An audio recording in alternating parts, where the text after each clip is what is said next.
ba zai sallah ba don koya yi ma abin zazan yi.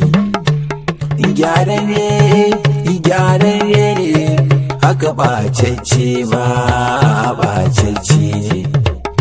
In ka gyara sai a yi baka ɓatanci, wanda ya ɓaci ya riga ya gama ɓaci. Don Allah wadai irin hali na munafurci, malam kai gyara da rayuwa ta yi inganci. Mai neman kafan kare wahalalle ne, wannan fa abin ai Allah sarki ne. To in kai gidanku ƴaƴan yara ne, mun gode amu a ɗan dattijai ne. Wanda ya fi ka ya riga ya girme ka, maza kai hattara ka kama sa'o'inka. Kai yaro matsa wajen da iyayenka, idan kuma ka kiya tuni a ci bakinka. Ba wai yin rawar ba juyin ne aiki, ga abin dariya abun ban mamaki. Mun gano kuma su kula bakin aiki, kakannin ku so suka yi ta haɗin yaki. Tusa dai ba mu ga ta fura wuta ba, shi mai nishi ba zai ki zara idanu ba.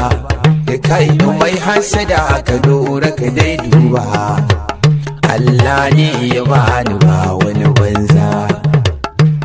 Allah ne ya bani ba wani banza ba. Albashirin ka jahili marashin tsafta, wata ran dariyar ka kuka sunanta. Ina san yanzu ba ka da takaɗin hanta, ba sulhu da ni da kai ba rananta. Wasu dai walla an hasarar haifarsu, su ba mata bane tsaya ka ji halinsu. Ba su kuɗi kawai ake abu bayansu, mu sai mu ce kawai ala shirye su. Tun da luwaɗi bai zamo halina ba, kuma ba za a ce da ni mazinaci ba, kuma ba sha nake da zagi iyaye ba, sannan ba fushin iyaye kaina ba.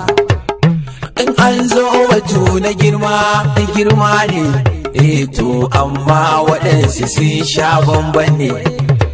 Wasu tsofi ne, wasu ko gajiyayyu ne, to amma waɗansu tsofin banza ne. Tsarkin zuciya idan muka kare ni, sannan makiya su ganni kuma su bar ni. Ina yi tawassuli da gausi san badani, in ka tsarguto da Allah ka yafe ni. Na fasa ma ni kare da ka yafe ni, in ka tsargu ka tare ni kai doka ni.